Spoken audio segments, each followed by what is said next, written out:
नमस्कार, जय हिंद। मैं अमन कुमार पांडे आप लोगों को ब्राइट पब्लिकेशन के यूट्यूब चैनल पर बहुत बहुत स्वागत करता हूं और आशा करता हूं कि आप लोग इस चैनल को सब्सक्राइब कर चुके होंगे।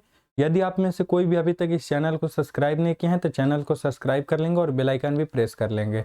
तो चलिए आज हम लोग आते हैं प्रश्नावली 5.4 क्लास 6 का। इस वीडियो में प्रश्नावली 5.4 के जितने भी क्वेश्चन हैं वो हम लोग अच्छे से समझेंगे और ध्यान दीजिएगा, बहुत अच्छे से समझिएगा। और इसके पहले जितने भी प्रश्नावली हैं सभी का हम वीडियो बनाकर डाल चुके हैं। यदि आप में से कोई भी अभी तक यदि आप लोग अभी तक नहीं देखे हैं तो जाइए और देखिए और अच्छे से समझिए, ठीक है। तो चलिए आज हम लोग आते हैं प्रश्नावली 5.4 के जितने भी क्वेश्चन है समझते हैं। क्वेश्चन नंबर 1 है कि भुजा, कोण एवं शीर्षों के नाम बताइए। देखिए, इसके पहले हम लोग त्रिभुज के कोण, भुजा, शीर्ष समझे थे, सेम उसी तरह से इसमें भी बताना है। तो देखिए इसमें हम लोग भुजा लिख देते हैं। पहले देखिए कि चतुर्भुज है, ये 4 भुजाओं से घिरी हुई बंद आकृति को हम लोग क्या बोलते हैं? चतुर्भुज बोलते हैं, ठीक है ना। चलिए, तो ये चतुर्भुज है तो हम इसका भुजा लिखते हैं। तो भुजा कौन कौन होगा ध्यान दीजिएगा। भुजा हो जाएगा AB, BC, CD एवं AD। समझ में आया कि नहीं? ये CD है। देखिए अब ये कौन कौन भुजा है, तो देखिए ये भुजा है AB है, उसके बाद ये भुजा है तो इस भुजा का नाम BC है, ये भुजा है तो इस भुजा का नाम CD है, ये भुजा है तो इस भुजा का नाम AD है। समझ में आ गया कि नहीं? चारों भुजाओं का नाम समझ में आ गया। चलिए अब आते हैं कोण लिखते हैं इनका। कोण कौन कौन है? कोण कौन कौन है? तो देखिए कोण तो ये है, ये है, ये है और ये है। देखिए एक तरह से हम लोग लिखेंगे कोण A और कोण B और कोण C और कोण D, ये भी लिख सकते हैं। या फिर ऐसे लिख सकते हैं कि कोण ADC, इस कोण को पहले लिख दिए। चलिए उसके बाद कोण DAB, इस कोण को लिख दिए। चलिए उसके बाद कोण ABC, ये कोण B को लिख दिए।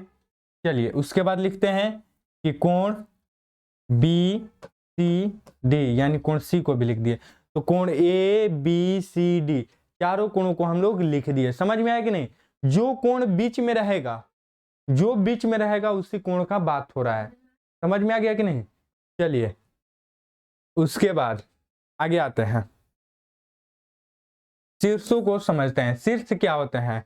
शीर्ष इसके समझ रहे हैं, ठीक है ना।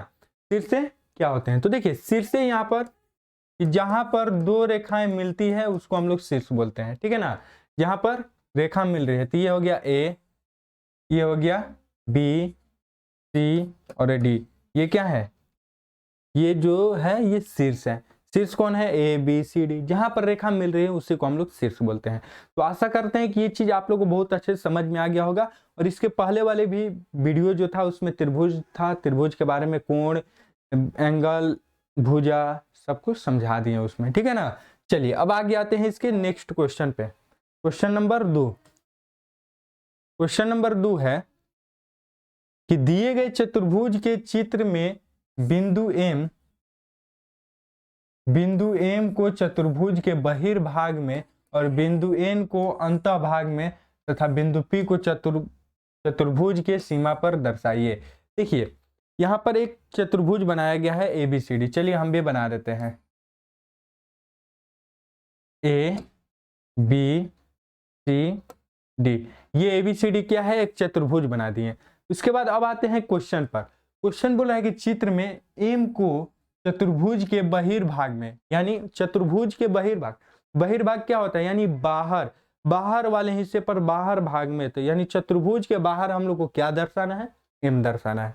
इसके बाहर हम कहीं भी दर्शा सकते हैं, यहाँ पर, यहाँ पर, यहाँ पर, यहाँ पर, कहीं भी है, ठीक है ना। चतुर्भुज से बाहर होना चाहिए। क्लियर है? चलिए इसके आगे आते हैं। बोलते हैं कि बिंदु N को अंतःभाग में, बिंदु N को अंतःभाग में, अंतःभाग का मतलब हो गया अंदर। तो चतुर्भुज के अंदर हम लोग को दर्शाना है क्या? N को, बिंदु N को। तो हम लोग N कहीं पर भी हम लोग दर्शा सकते हैं, यहाँ, यहाँ, यहाँ, केवल चतुर्भुज के अंदर होना चाहिए। क्लियर है? चलिए उसके बाद बोल रहा है कि बिंदु P को चतुर्भुज के सीमा पर दर्शाइए। बिंदु P को चतुर्भुज की सीमा पर यानी बॉर्डर पर यानी भुजा पर हम लोग को दर्शाना है। तो बिंदु P को यहाँ पर भी हम लोग दर्शा सकते हैं, यहाँ पर भी, यहाँ पर भी, यहाँ पर भी, ठीक है ना। समझ में आ गया, समझ में आ गया। अंतःभाग, बहिर्भाग और सीमा यानी भुजा पर कैसे दर्शाया जाता है। क्लियर है। चलिए आशा करते हैं बहुत अच्छे से ये समझ में आ गया होगा। चलिए इसके बाद आता है 3 नंबर क्वेश्चन। क्वेश्चन नंबर 3 है कि आसन्न भुजाओं एवं सम्मुख भुजाओं को दर्शाइए। आसन्न भुजा एवं सम्मुख भुजा को दर्शाना है। तो देखिए सम्मुख भुजा क्या होती है, सामने, आमने सामने की भुजा होती है। समझ में आया कि नहीं, कि जैसे RS का सम्मुख भुजा क्या हो जाएगा, RS का सम्मुख भुजा क्या हो जाएगा, RS का हो जाएगा QP। समझ में आया कि नहीं। RQ का क्या हो जाएगा, RQ, ये RQ है ना, तो इसका सम्मुख भुजा क्या हो जाएगा, SP हो जाएगा। समझ में आया कि नहीं। ये क्या होता है, ये हो गया सम्मुख भुजा। क्लियर है। चलिए आगे बढ़ते हैं।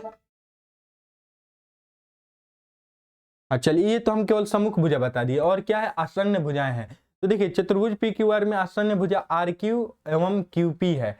RQ एवं QP है आसन्न भुजाएं जो आपस में संलग्न होती है, उसी को हम लोग संलग्न भुजाएं बोलती हैं। तो ये भुजा, जैसे इस भुजा को लेंगे तो RS और SP हो जाएगा। समझ में आया कि नहीं। क्लियर है। चलिए आगे बढ़ते हैं 4 नंबर क्वेश्चन पे। क्वेश्चन नंबर 4 है कि स्वयं से एक चतुर्भुज बनाइए और उस चतुर्भुज पर विकर्ण खींचिए। देखिए बहुत ही आसान क्वेश्चन है, बहुत ही सिंपल क्वेश्चन है। क्या करना है कि एक पहले चतुर्भुज बनाइए।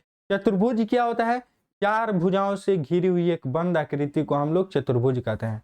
4 गो भुजा लीजिए, जैसे मान लीजिए कि यहाँ पर हम बनाते हैं, यहाँ पर बनाते हैं, तो एक गो भुजा ये हो गया, एक भुजा ये हो गया, तीसरा भुजा ये हो गया और चौथा भुजा ये हो गया।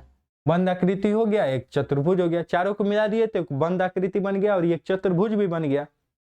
अब बोल रहा है कुछ चतुर्भुज का विकर्ण खींचिए। तो विकर्ण क्या होता है, जैसे इसका नाम दे दीजिए ABCD। कोई भी आकृति बनाइए उसका नाम दे दीजिए ABCD PQRS XYZ। हम बार बार बोलते हैं, कोई भी आकृति बनाइए तो उसका नाम दीजिए। क्लियर है ना। कुछ भी नाम दे सकते हैं आप अपने स्तर से, जो अच्छा लगे। क्लियर है। चलिए तो इसका विकर्ण क्या होगा। देखिए विकर्ण नहीं होता है कि ये तिरछा तिरछी मिला दीजिए, यानी भुजा शीर्ष A को शीर्ष C से मिला दीजिएगा तो ये एक विकर्ण हो गया।